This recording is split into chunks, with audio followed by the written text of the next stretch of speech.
Hello दोस्तों, कैसे हैं आप लोग। स्वागत है आपका मेरी नई वीडियो में। दोस्तों, आपको पता है कि जियो, एयरटेल और वोडाफोन और बीएसएनएल सारी कंपनीज ने अपने कॉलिंग प्लान को लॉन्च कर दिया है। ट्राई का जो आदेश आया उसके बाद ये एक्शन लिया गया और सारी कंपनीज ने कुछ ना कुछ अपने प्लान्स को लॉन्च किया। चारों कंपनीज के द्वारा कॉलिंग प्लान निकाले गए, कैसे हैं आप कमेंट करके मुझे जरूर बताइएगा। आज हम बात करेंगे बीएसएनएल के बारे में। बीएसएनएल के 4G टावर्स को लेकर के बहुत ज्यादा बवाल मचा हुआ था। पिछले 6 महीनों से ये सब चीजें चली आ रही हैं। तो वही एक सवाल अभी भी यहाँ पे मेंटेन है कि बीएसएनएल के जो 4G टावर्स है वो एक्चुअली कितने ज्यादा अपग्रेड हो चुके हैं, इसके बारे में भी जानना बहुत जरूरी है।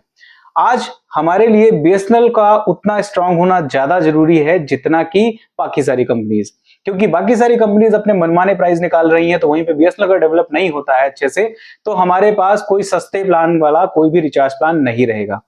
तो आज की वीडियो में बात करेंगे बीएसएनएल के टावर्स के अपग्रेडेशन के बारे में, कितने टावर्स आज की डेट में अपग्रेड हो चुके हैं और क्या कंडीशन है इस समय बीएसएनएल के 4G की पूरी इंडिया में। नमस्कार दोस्तों, मेरा नाम है अनूप, आप देख रहे हैं टेक एंड ट्रेंड्स।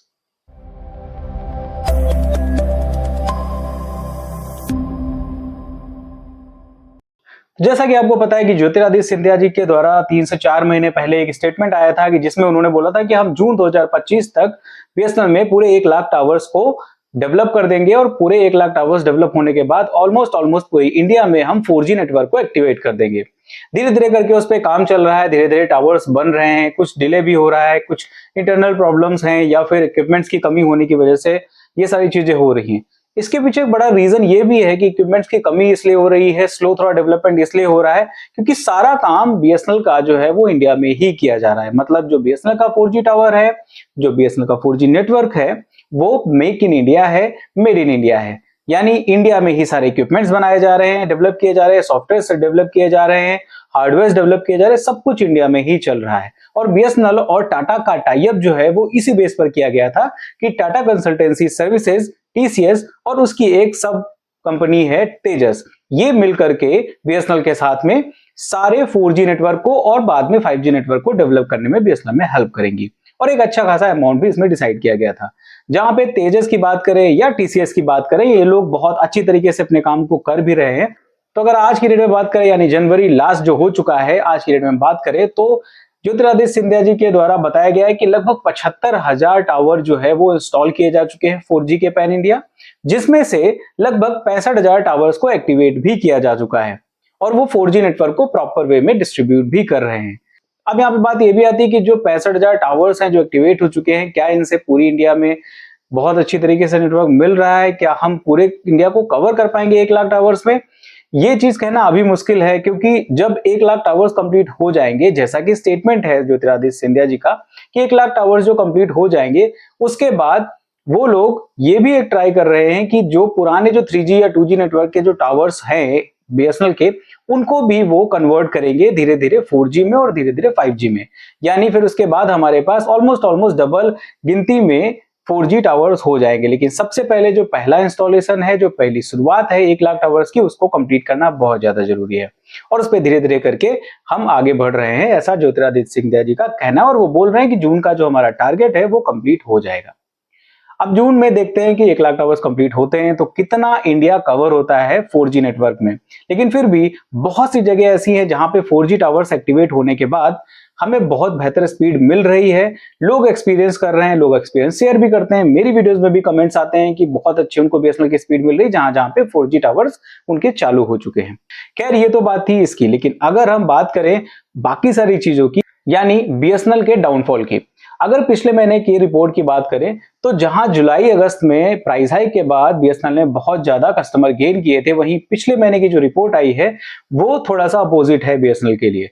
वहां पे बहुत से बीएसएनएल के कस्टमर्स ऐसे हैं जिन्होंने बीएसएनएल को छोड़ा है और बीएसएनएल कहीं ना कहीं पहली बार जुलाई के बाद से लॉस में गया है और उसके बहुत से कस्टमर्स बीएसएनएल को छोड़ करके वो प्राइवेट कंपनीज में शिफ्ट हो चुके हैं। रीजन उसके पीछे आपको पता है कि खराब नेटवर्क कनेक्टिविटी है, बहुत ज्यादा अच्छी कॉल क्वालिटी नहीं है उनकी, और ये एक बहुत बड़ी चीज है जिसकी वजह से लोग इधर उधर शिफ्ट हो रहे हैं। लेकिन इस पर भी जो बीएसएनएल के डायरेक्टर हैं उन्होंने एक स्टेटमेंट दिया है कि वो सबसे पहले तो इसी पर ही कॉन्सेंट्रेट कर रहे हैं कि जो फरवरी और मार्च का महीना है, ये 2 महीनों में वो पूरी तरीके से कॉन्सेंट्रेट करेंगे कि जितने भी उनके टावर्स इस समय एक्टिव हैं उनमें कोई भी अगर प्रॉब्लम आ रही है तो उसको जाकर के फटाफट से उनके टेक्नीशियंस सही करें। और उसको लेकर के टेक्नीशियंस को बहुत ही स्ट्रिक्ट आदेश दिए गए हैं कि आप सभी लोग कहीं पर भी कंप्लेन आती है वहां पे जाकर के उन प्रॉब्लम्स को देखिए, उन प्रॉब्लम्स को सही करिए। तो अब ये देखते हैं कि ये जो उनका आदेश है ये किस लेवल पे फॉलो किया जाता है, किस लेवल पे इस पे उनकी सर्विसेज मिलती हैं और जो हमें शिकायतें मिल रही हैं बीएसएनएल के नेटवर्क को लेकर के क्या वो जल्दी से जल्दी सॉल्व हो जाती हैं या नहीं।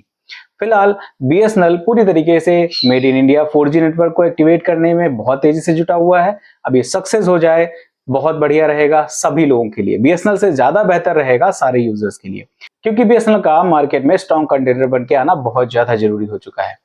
क्योंकि सारी प्राइवेट कंपनीज आपको पता है अपने मनमाने ढंग से प्राइस बढ़ा रही हैं, घटा रही हैं, बहुत ही गंदे उनके प्लान्स निकल चुके हैं। तो ऐसे में अगर हमारे पास कंपटीशन में कोई एक सरकारी कंपनी रहेगी तो हो सकता है प्राइवेट कंपनीज को भी इससे असर पड़े और वो इस डर से अपने प्लान्स को और सारी चीजों को ट्राई के हिसाब से सेट करने की कोशिश करें, क्योंकि उनके अंदर भी ये डर रहना चाहिए कि अगर हमने सर्विस सही नहीं दी, अगर हमने प्राइस को ज्यादा महंगा किया तो हमारे कस्टमर्स बीएसएनएल जैसी सरकारी कंपनी में जा सकते हैं और जो कि बहुत सस्ती सर्विस प्रोवाइड करा रहा है। आपके इस बारे में क्या ख्याल है कि क्या बीएसएनएल को उतना ज्यादा स्ट्रांग होना चाहिए जितनी बाकी सारी प्राइवेट कंपनीज हैं? क्या बीएसएनएल के मार्केट में आने से और इस तरीके की सर्विस को एक्टिवेट करने से प्राइवेट कंपनीज के ऊपर कोई असर पड़ेगा? और अगर बीएसएनएल बहुत अच्छी सर्विस चालू कर देता है जून 2025 तक, तो क्या आप बीएसएनएल के परमानेंट कस्टमर बनने का प्लान कर रहे हो? क्या आप बीएसएनएल की सर्विस यूज करना स्टार्ट करोगे या नहीं? यह आप अपनी राय कमेंट करके जरूर बताइए। और अगर आपको वीडियो पसंद आई है तो आप वीडियो को लाइक कर दीजिए और अपने दोस्तों तक भी शेयर कर दीजिए ताकि उनको भी बीएसएनएल के 4G टावर्स के बारे में जो लेटेस्ट अपडेट है पता चल जाए।